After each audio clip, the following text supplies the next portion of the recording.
Saraswati प्रशालेत QR code scan करून मुले पाहत आहेत पक्ष्यांचा किलबिलाट. पाहूया हा एक विशेष वृत्तांत. नमस्कार. आज आपण आलो आहे एका वेगळ्या पक्षी दालनामध्ये, जे आहे गणपती घाटाच्या येथील सरस्वती प्रशालेमध्ये.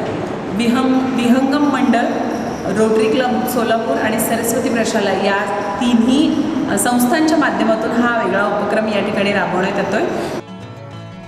सध्या सोलापूर इथल्या सरस्वती मंदिर या प्रशालेत रोटरी क्लब ऑफ सोलापूर, विहंगम मंडळ आणि सरस्वती मंदिर संस्थेच्या वतीनं सोलापूरचं पक्षी वैभव या नावानं पक्ष्यांविषयीची माहिती आणि छायाचित्र यांचं एक दालन स्थापन करण्यात आलं आहे.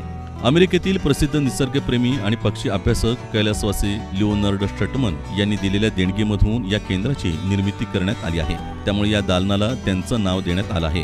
प्राणीशास्त्र विषयांचे निवृत्त प्राध्यापक डॉक्टर रमेश खटावकर यांची रोटरीच्या माध्यमातून स्टटमन यांची मैत्री झाली. हे पक्षी केंद्र या मैत्रीचं फलित आहे.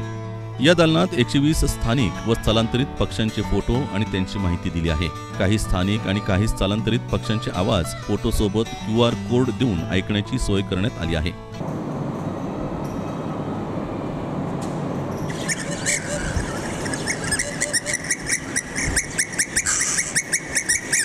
या केंद्राच्या स्थापनेमध्ये प्रकल्प प्रमुख डॉक्टर राजू प्रधान यांनी विशेष प्रयत्न केले आहेत. तर या कामात सरस्वती मंदिर प्रशालेच्या संचालक मंडळांचे अध्यक्ष पांडुरंग देशमुख, सचिव रोहिणी तडवळकर, रघुनाथ दामले, मुख्याध्यापिका नीता येरमाळकर आणि शिक्षक वर्ग यांनीही विशेष सहकार्य केलं आहे.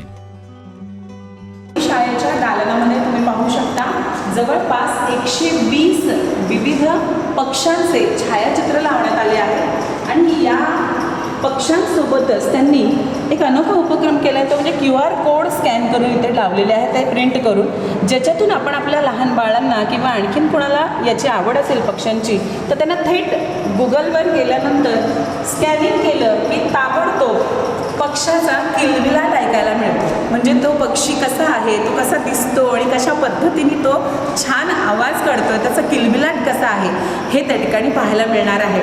आणि दर शनिवारी संध्याकाळी 4 ते 6 आणि रविवारी संध्याकाळी 4 ते 6 अशा 2 वेळांमध्ये या दालनाचं सर्वांना आनंद घेता येणार आहे.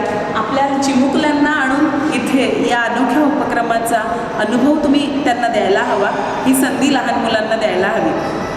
मुद्दामच प्रत्येक पक्षाच्या बाबतीत नाही, पण इथं साधारणपणे एक 10% पक्षी जे आहेत त्यांच्या शेजारी एक छोटासा QR कोड लावले आणि पहिल्या बॅचला किंवा पहिल्या QR कोडपाशी विद्यार्थ्याला हे दाखवलं जाईल की तुझ्या मोबाईलमधून तो स्कॅन कर आणि ओपन द लिंक केलंस की त्या पक्षाचा आवाज, त्याच्या हालचाली, त्याचं घरटं अशी जी माहिती इथं चित्रातून मिळणार नाही आहे ती पण तुला मिळेल. आणि तो आवाज ऐकल्यानंतर पटकन तुला हा कुठल्या पक्षाचा आवाज आपण बघितलेल्यापैकी ते ओळखायला यायला लागलं की त्याचा आनंद कोणता वेगळा असेल.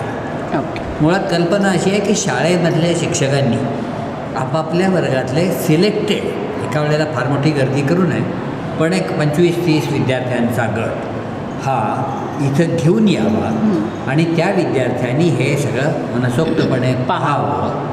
त्यांना आवडणारे आवाज वगैरे जे आहेत टेप करायचे असले करू दे. नमस्कार. सोलापुरात वेगवेगळ्या प्रकारचे उपक्रम होतात.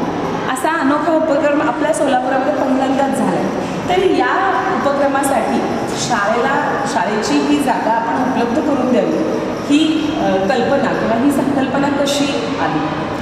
खरं तर वालचंद कॉलेजचे प्राध्यापक निनाद शहा सर आणि आपल्या सोलापुरातले ज्येष्ठ वैज्ञानिक गंभीर सर यांनी ही कल्पना आमच्यासमोर मांडली. प्रथमतः माझ्यासमोरच मांडली आणि मी ती संचालक मंडळाला व्यवस्थित समजावून सांगितली. खरं तर संचालक मंडळाने सुरुवातीला थोडंसं गुंतून पडतो हॉल या अर्थाने थोडंसं हे केलं होतं, पण नंतर मात्र त्यांच्या ते लक्षात आलं की इतकं छान दालन ते तयार होईल.